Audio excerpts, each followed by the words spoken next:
MMA's a wild sport, bruh.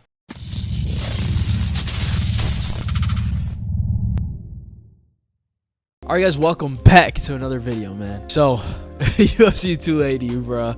This shit was crazy. Like, honestly, the whole card, it just kind of surprised me how good certain fighters were compared to other, I guess in their fights, how good some people truly were. Kind of just, I could have never predicted this. I mean, starting off, bro, Belal Muhammad, Sean Brady.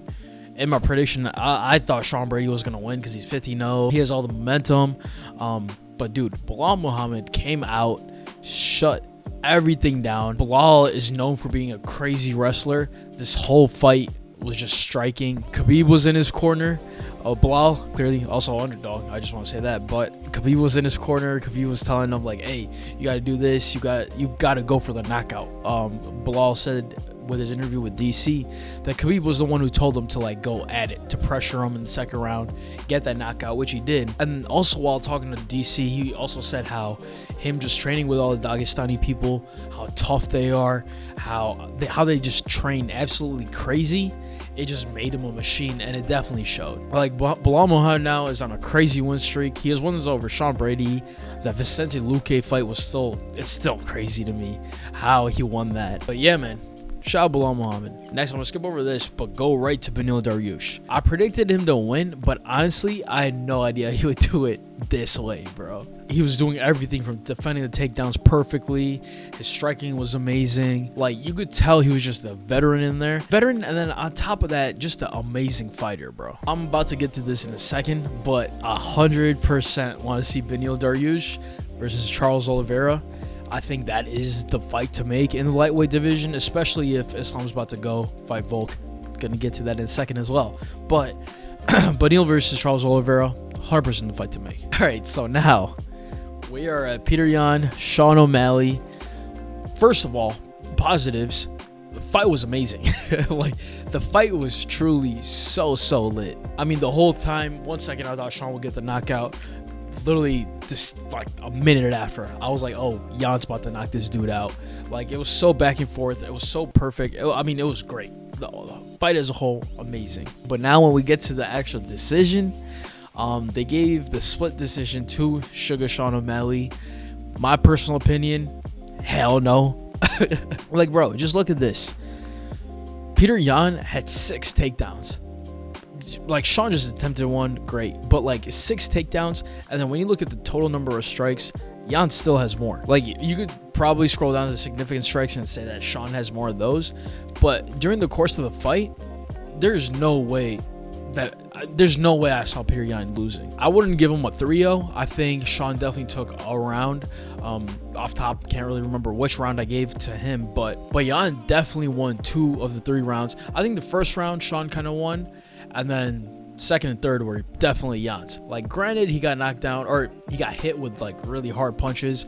Like, he got caught with a perfect straight, with a perfect left. That clearly hurt him. Sean, I think Sean also hit him with a left that like split his eye open. That punch was crazy. Like, I honestly thought it was over with that, but then obviously Jan's an absolute beast, came back. But as I said before, overall in the fight, my personal opinion, Petr Yan definitely won. What I really do admire, however, is how Sean actually handled it. Like, even when talking to DC, he's like, hey, I'm about to have to go back, watch the fight, and then decide if I won or not. Like, you could tell even he was like surprised that he won. Like, rigged was trending on Twitter. Everyone was like, yo, this shit clearly rigged. They're trying to make Sugar the next Conor McGregor. Honestly, bro, I would say this really, I think the only thing this really showed for Sean was that he definitely belongs in the top 5. Like, 100% top 5 bantamweight right now. He could easily compete for the title. Don't get me wrong. He is 100% that good where he could totally compete for a title. Where it's fucked though is definitely for Petr Yan. Petr Yan definitely took a huge L. Not only because this was I honestly do believe if Petr Yan won, he 100% is fighting for the title next. There's no doubt in my mind. Even with this, he should technically be the next in line. I think UFC just doesn't want to give it to him now because he's coming off of a loss, but Peter Yan 100% deserves that title shot. It really does suck for him, however, that he lost a really close split decision to Aljo, where Aljo defended his belt. Then obviously there was a disqualification with the illegal knee, and now with this, so the last 3 out of his 4 fights have ended because of some bullshit, and he's taking the L. So I definitely do feel bad for him. He's definitely an absolute beast, though. Honestly, I could really see him fighting Merab. I think that would be an amazing fight. Like, what I want to see as a fan, have Sean O'Malley fight Cheeto. I think that's another fight to make. Just give him the rematch, where this whole time Sean has been like, yo, Cheeto got lucky, he hit me some shit, shut my leg down, and that's the only reason why he won. So you know what, let him have a rematch. They're both I don't think the rankings have updated yet, but I would assume that Sean's now a top 5 bantamweight, or at least top 10. So I have him fight Cheeto, who's already in the top 5. Whoever wins that gets title shot. Also, I have Peter Yan versus Merab. I think Merab is the other dude that's really scary coming up. I would say Corey Sandhagen, but Peter already beat him, so I think Merab is now the matchup to make. And then whoever wins that goes for a title shot. It would honestly be crazy if Merab wins, and then whoever wins out of Cheeto and Sean, they end up fighting for the belt. Aljo's like, yo, I'm gonna just move up to 146 because of Merab. I think he has said that is his plan, where whenever Merab is able to fight for the title, they're obviously teammates. So Aljo's like, yo, I'm gonna just move up a weight class, have Merab take the belt, have him control the belt. We'll see if that actually happens. But as far as the next fight to make for Sean and Peter, Sean 100% pair him up with Cheeto. Whoever wins that gets a title shot. Pair up Peter Yan, Merab. That's the fight to make, bro. Next, Aljo, TJ Dillashaw. This was a weird one, bro. Only reason this is weird, TJ Dillashaw, first of all, absolute warrior. Came in with literally a fucked up shoulder, where in fighting, not even fighting, sports in general, I think every single sport, you got to use your shoulder for something, unless like you're just running or whatever. But for most sports, shoulder is extremely important. Just to live, you need your shoulder, bro. So literally first round, TJ's shoulder dislocates. You could clearly tell it's all messed up. But then Aljo does Aljo shit, takes him to the ground, fucks him up, and then second round again, takes him down, fucks him. And then, dude, that's the craziest part. After the round ended, TJ's coach popped his shoulder back in, so he came out for the second round. But then Aljo did Aljo things, submitted him, or not submitted him, dropped him, took him down to the ground, and just a lot of ground and pound.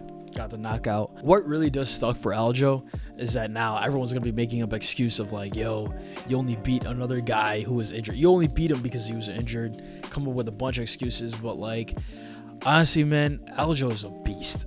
Straight up. I truly feel as if Aljamain Sterling is now being super underrated just because of how good he is, but he's just been put in such weird positions where people are now like, yo, he's not that guy.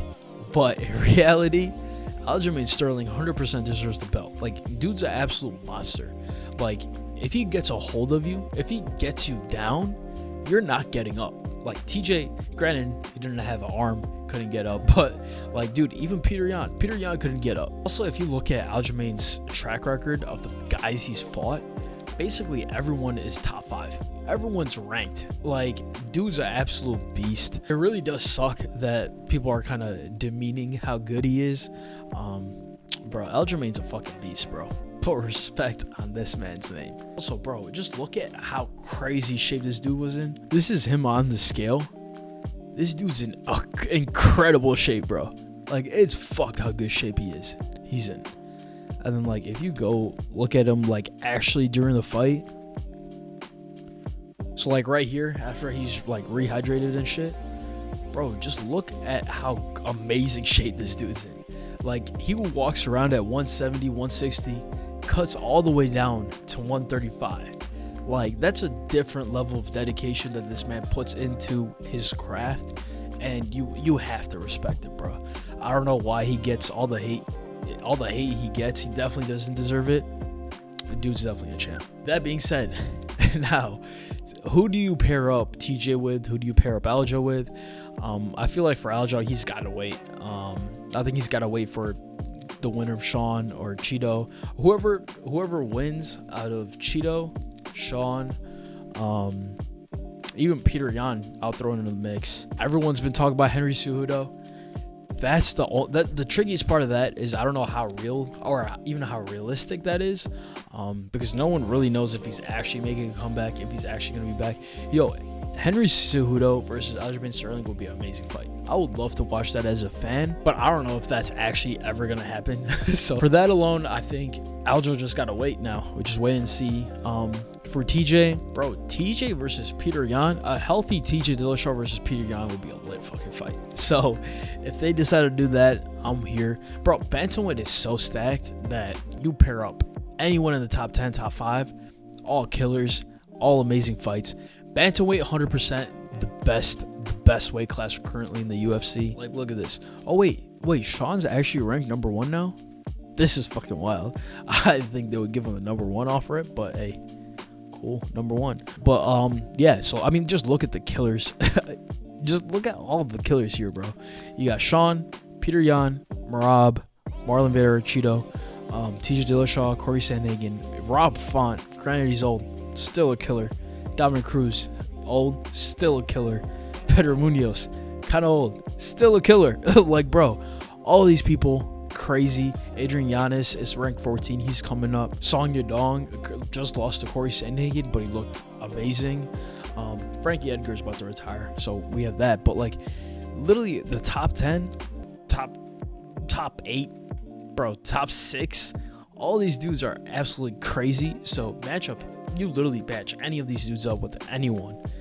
It's a lit fight. Now, move on to the lightweight title bout.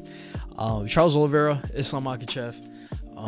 I mean, first of all, I have to say off rip, I seriously underrated Islam's striking skills. I really didn't realize that dude can actually strike. Like, obviously I knew he's better than Khabib. Khabib's striking was terrible compared to Islam. But even against Charles, Islam's striking looked really good. And Charles Oliveira, if you go back, watch the Dustin Poirier fight, Charles Oliveira's Muay Thai, just his pure kickboxing Muay Thai, is amazing. Like, he just throws perfect knees right to the stomach. The kicks are perfect. Like, everything's perfect about his striking in terms of Muay Thai. Islam made him look like an average fighter. Or especially how Islam got the actual submission to win. He hit him with a perfect straight right on the jaw that dropped him. Like, it was similar to what Gaethje did, but Gaethje was way too scared to actually go down and face him on the ground. But Islam was like, yo, I'm gonna drop this mofo. He went down, got the arm triangle, got the tap. Bro, craziness. Bro, also this moment of Khabib wrapping the belt around Islam gave me chills, bro. Like, you see Khabib has the belt with him. Like, this is cold, bro. This is cold. And then he picks him up. Like, it's literally, to me, it literally looked like the passing of the torch. Where Khabib's like, yo, I retired in this arena. Now I'm gonna literally wrap this belt around Islam, passing the torch. Islam's a champ now. And then even when they were talking to DC, when this part was also super dope to me, when DC is talking to Islam says this. Champion, and I wanna give this belt. Him and his father make me, I know. Khabib. Like, for him to say like, hey, him and his father, they made me, just knowing the storyline, it was a super dope ass moment. Islam, absolute beast. But with that being said, Charles Oliveira, also a fucking animal. Charles literally said that a wounded lion is a more hungry animal. In his post-fight conference, he even said that, hey, life has hit me harder than any man ever could, and I still came out of that. Talking about his come up from the favelas, all that shit. So yeah, man, Charles Oliveira, absolute beast. I'm definitely rooting for him. I could 100% see him coming back, fighting for the title. Dude's an absolute monster. And yeah, like I said before, Charles Oliveira versus Beneil Dariush, 100% the fight to make. You got Islam and Volk coming up. That's what it looks like. And honestly, all the way here for it. Like, Khabib and Islam, they were like, yo, where's that short guy? Bring him up here. And Volk went up, shook Islam's hand. it was a cool ass moment, but bro, that fight is gonna be amazing. Volk even said, hey, this is for him to become champ. Also, it's for the #1 pound for pound ranking. That's another fight really looking forward to. So it's at least it seems like that Islam versus Volk is definitely gonna happen in Perth, Australia. That's gonna be a dope ass card. Charles Oliveira versus Beneil Dariush. That's the next fight to make, and I honestly believe whoever wins out of Charles and Beneil gets another title shot. So Charles is literally a fight away from getting his belt back. It's a good time to be a UFC fan, bro. This shit's just lit. But yeah, guys, that is it for this video.